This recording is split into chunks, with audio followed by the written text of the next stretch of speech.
In today's video, I am going to teach you how to turn off video camera in Google Meet. First, you need to find the camera control in the Google Meet interface. Look along the meeting window and pay attention to the camera icon. Now, click or tap the camera icon.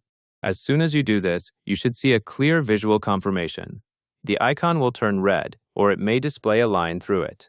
This red color or line means your video is off, and other participants will no longer see your live camera feed. Next, take a brief pause to make sure the status matches what you intended. If the camera icon is red or crossed out, then your video camera is properly disabled. You may also notice that your own video preview becomes blank or no longer updates, depending on your device settings. That is normal, and it aligns with the camera being off. If you ever need to turn your camera back on later, you can simply use the same camera icon again. Clicking or tapping it once more will switch your video back on, and the icon will revert to its active appearance. That covers everything you need to know.